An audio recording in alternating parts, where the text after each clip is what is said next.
semua, apa khabar? Okey, kita jumpa lagi video kali ini pendidikan moral tahun 4 unit 10 kejujuran. Standard kandungan amalan jujur dalam hidup berjiran. Okey, baiklah, kita akan tengok dulu standard pembelajaran kita. Okey, seperti biasa ada 5 standard pembelajaran kita, iaitu menyenaraikan ciri-ciri kejujuran. Kemudian kita akan kenal pasti situasi bersikap jujur terhadap jiran. Kemudian kita akan huraikan manfaat bersikap jujur. Ekspresikan perasaan berkaitan dengan sikap jujur. Kemudian kita sudah pasti mengamalkan sikap jujur terhadap jiran. Baiklah, sebelum itu cikgu nak ulang semula tentang apa yang dimaksudkan dengan perkataan jujur. Jujur bermaksud kita tidak berbohong atau kita bercakap benar. Jadi, kamu perlulah bercakap benar. Bersikap jujur juga dah boleh memberi kepercayaan dan keyakinan kepada orang lain. Okey, bersikap jujur juga boleh melahirkan perasaan yang tenang dan ikhlas dalam melakukan sesuatu perkara.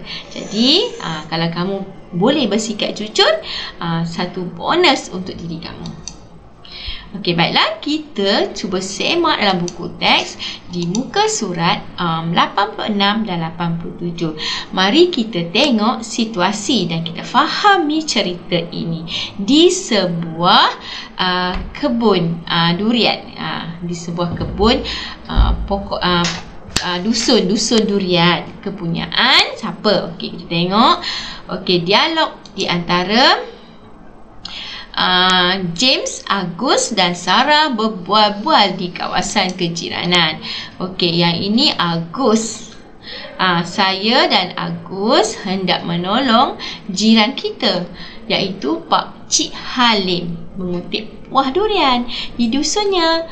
Kami minta diri dulu ya. Dia cakap dengan kawan-kawan dia. Okey, ni Agus ni.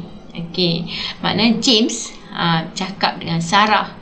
Dia akan pergi ke kebun dusun durian Pak Cik Halim. Okey, kemudian Sarah kata apa? Baiklah James, nanti saya dan Yavirani ke dusun untuk berjumpa dengan kamu.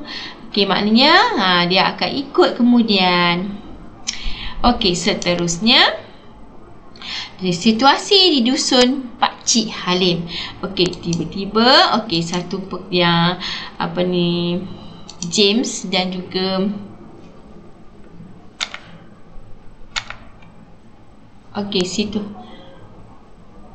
kita tengok situasi di dusun Pak Cik Halim. Okey, kalau awak tengok situ, James dan juga rakannya nampak ada satu lembaga sedang memungut hasil di dusun Pak Cik Halim. Okey, kita tengok apa dialog seterusnya. Okey, kalau awak tengok, Agus, itu bunyi buah durian gugur. Mari kita kutip buah itu. Okey, kata James kepada Agus. Okey, baiklah James. Okey, maknanya sekarang Agus ajak James untuk kutip bersama-sama durian yang gugur. Tapi bukankah itu David, jiran kita? Dia nampak ada satu lembaga hitam yang sedang mengutip buah durian yang jatuh tadi. Itu maknanya Agus nampak. Agus dan James nampak. Jadi Agus kata dekat James kata dekat Agus, bukan ke itu David, dia nampak, dia kenal lembaga hitam itu. Okey, kemudian Agus cakap, iyalah, dia mengambil buah durian tanpa kebenaran. Kita patut beritahu kepada Pak Cik Halim. Okey, maknanya sekarang ni Agus dan James nampak David sedang mengambil buah durian. Okey, kita tengok situasi seterusnya. Okey, kemudian datanglah Sarah dan juga Yavirani datang untuk jumpa Agus dan James di dusun itu. Okey, apa perbualan mereka? Okey, Sarah kata, James, Agus, banyaknya buah durian yang kamu kutip. Okey, boleh kami makan buah durian? Tanya dia. Okey, Agus cakap apa? Tidak boleh. Buah durian ini kepunyaan Pak Cik Halim. Kita patut meminta izin jika kita hendak makan. Okey, maknanya kita minta izin. Okey, seterusnya, situasi seterusnya. Okey, Pak Cik Halim datang untuk mengambil buah durian di dusun. Okey, apa perbualan mereka? Okey, James kata, Pak Cik, kami ternampak David mengambil buah durian. Pak Cik kata, oh, patutlah buah durian selalu hilang.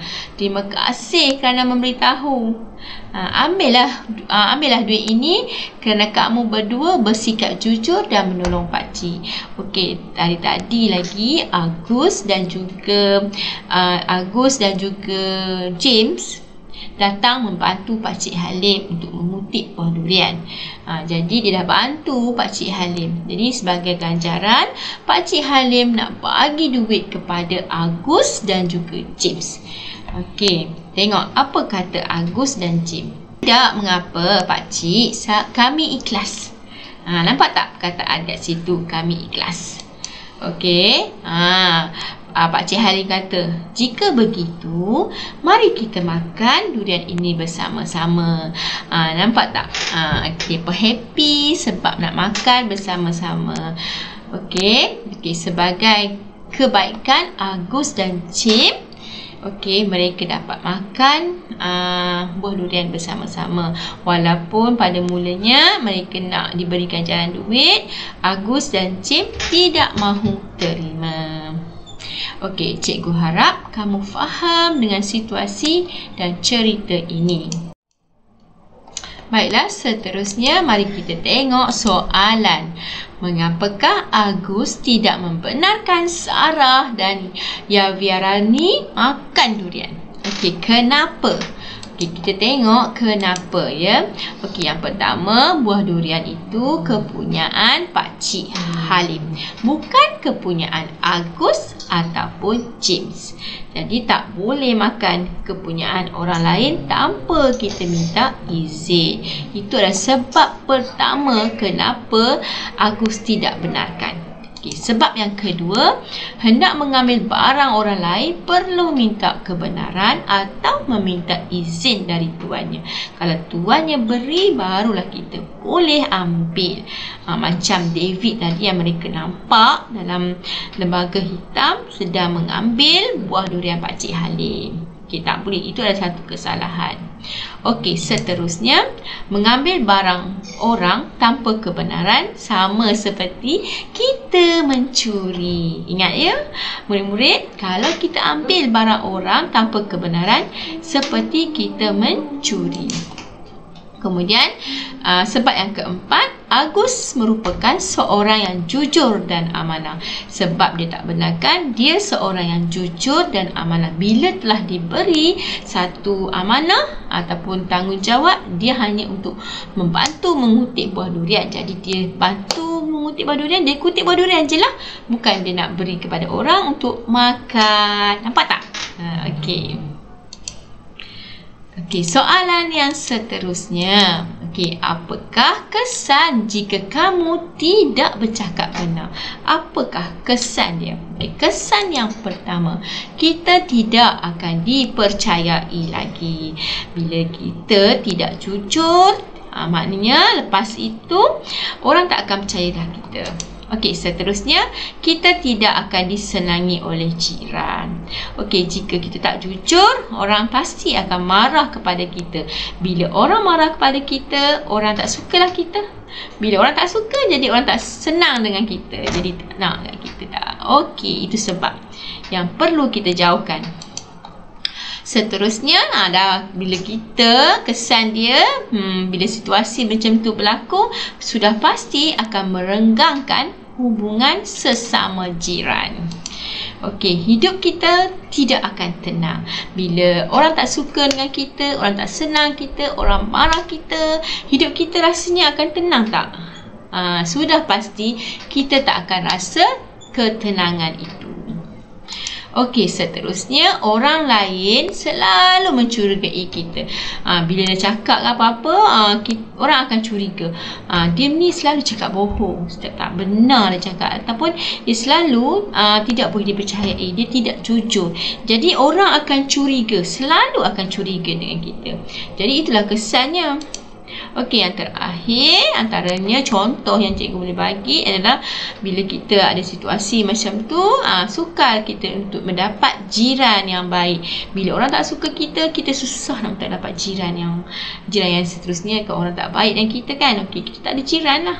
Jadi sebab itulah perkara ini akan timbul, semua perkara-perkara ini akan timbul hati tak tenang, tak seronok. Jadi itulah antara kesan jika kita tidak jujur dalam kejiranan. Okey, soalan yang seterusnya. Apakah perasaan kamu setelah bersikap jujur terhadap jiran? Okey, kita ekspresikan apakah perasaan kita bila kita bersikap jujur. Okey, sudah pastinya yang pertama ialah kita akan rasa gembira.